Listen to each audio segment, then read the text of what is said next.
It's Monday. It's time for bagels and business for breakfast. Good morning, Yvonne Lorraine. Happy Monday morning to you. I'm Sharon Taylor, founder and CEO of the Business Vision and Development Center, and I'm on Bagels and Biscuits for Breakfast with Yvonne Lorraine. Give yourself a shout out, Yvonne. Okay, so Sharon, you do know you said bagels and biscuits. Get up. It's bagels and business for breakfast. Right? You must be thinking about a biscuit. We Sorry, want folks. biscuits and business. Okay. Oh, thank you. So, hi, everybody. Good morning. It's Yvonne Lorraine, CEO of Innovative Vision. Always excited about being here to share information with Sharon and be in her company. And I'm so glad to have you because Lord knows this would go off the rails if I was by myself.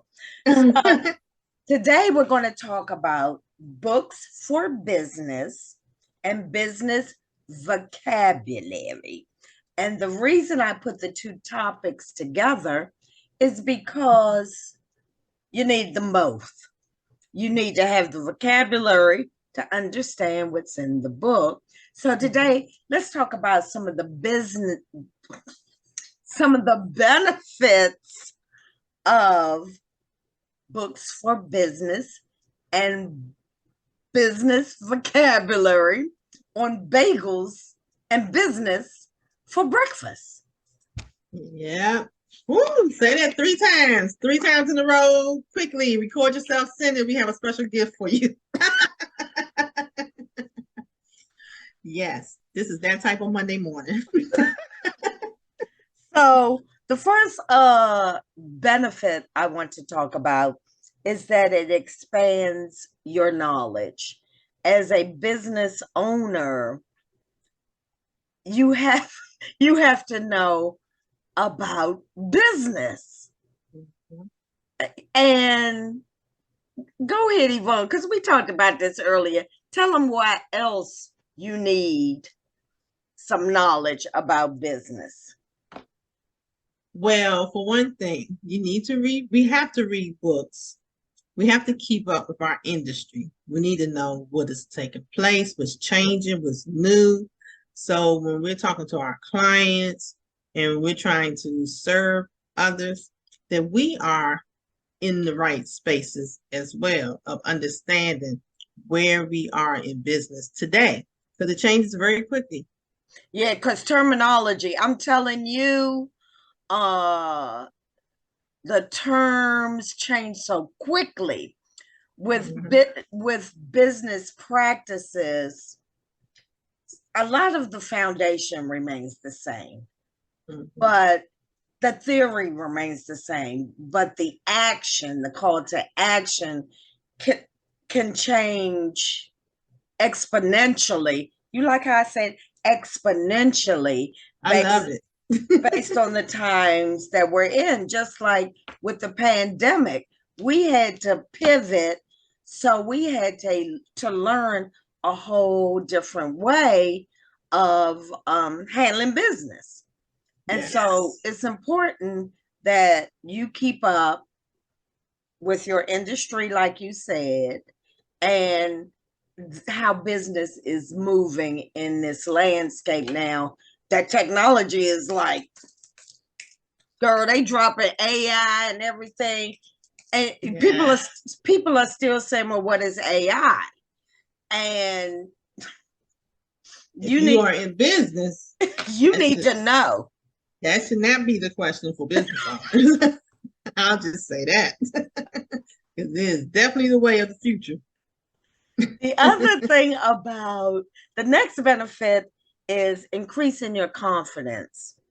It's something for me about going into a room and being able to speak on a subject that I have knowledge about, that I know the vocabulary of, that gives me great confidence. I ain't going in there and speak about no algorithms and what does pi equal and none of that gravity pull. And I'm going to speak about what I know about, and I'm going to do it to the best of my ability.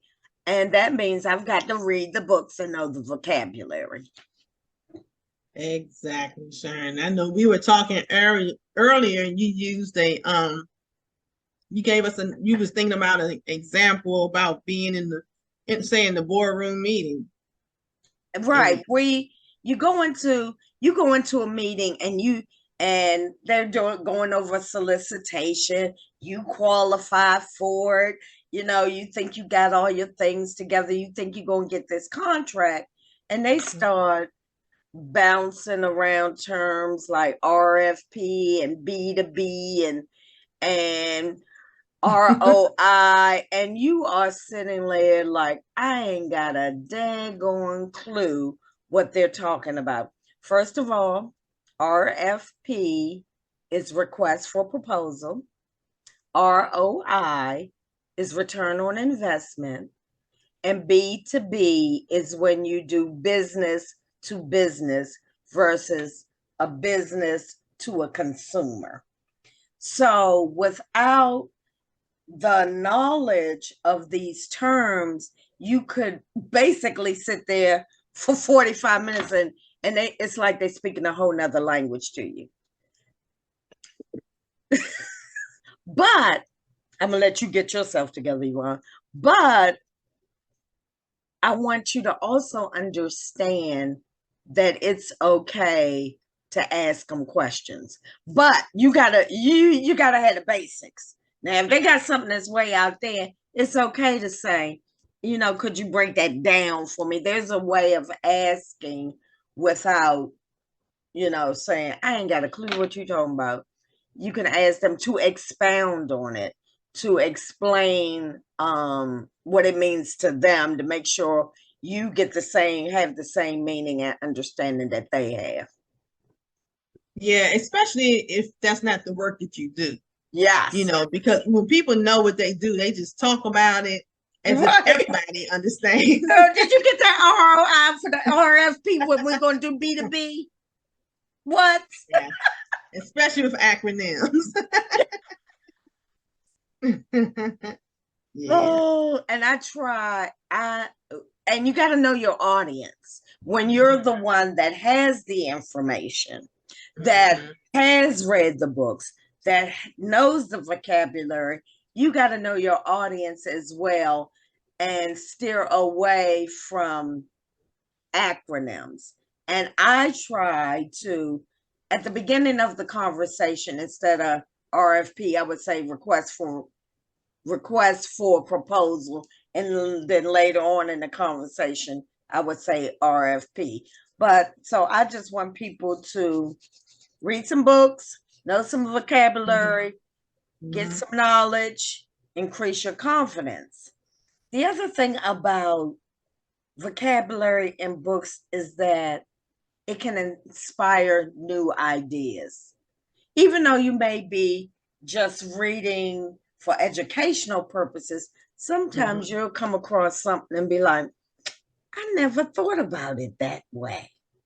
And in business, you should be always growing. You should always be learning, because growth means growing revenue as well. That's right. And especially as a business owner, because we're not saying that you have to know everything, but you definitely should be aware enough so that when you're hiring people to do these areas, that you can still speak to it from the executive position that you're in. So read, and know the definitions. If you didn't know, ask somebody, look it up. That's right. And I am famous for jotting down words, highlighting in my book, going back, reading it, learning it, and I will use that word in a sentence like crazy until it becomes part of my psyche. So Right. I want people that are watching today to, it's so much to your business success than just selling a product or service. So I want you to tap in. I want you to Mhm. keep learning. As Yvonne said, study your industry, join clubs, get memberships, talk to other people that are in your industry, and look at what the person next to you is doing that's in your industry. And sometimes you'll be like, oh, that's a good idea. I can make that a little bit better. Or you may collaborate with somebody that's doing something and you'd like to do, but not yet in a position to do it, and help each other. And Mhm. along the way, share that knowledge, share those books, um, and share the words, and do a word of a day if you want to. So, any additional thoughts you'd like to add about books and vocabulary, Yvonne? No, I think that you mostly hit every point about it, Sharon. Um, the only thing I had thought about was that to remind people too that you can a lot of these organizations still offer like newsletters as well. So, and they add resources to that. So you can get other information to let you know like which book is being recommended for your different industry as well. Because some people might just be like, well, I don't even know the authors, I don't know where to start, even in that. And if you're not just naturally a reader, that can be a turn off up front. So, Yes. just go to the BBD Center website Thank you and for you can that get some. shameless, shameful pitch. Because on our website, we have the small business resource, and I have taken the opportunity of downloading my favorite books, business books that are audible. So you don't even have to read it. All you got to do is download it and listen to it in your car. You can Mhm. keep replaying, going back to it. And most of the books that I downloaded, I'd say 90% of them are classics. Because, like I said, that business theory pretty much remain the same, but the action Mhm. changes. So if you get the foundation and the fundamentals and learn the words Right. to the books, you Mhm. have launched yourself into a space of successful entrepreneurship. Yes. All right, that's it for me on a Monday. What about you, Yvonne? That's all I have, Sharon. That's all I have. And don't forget to go to our YouTube channel, like, share, subscribe. And I did some book reviews in the past. Feel free to listen to them to get an overview to see what type, see if any of the books that I reviewed is something that you may want to listen to. And we will see you on the other side. Bye. Like, share, and subscribe.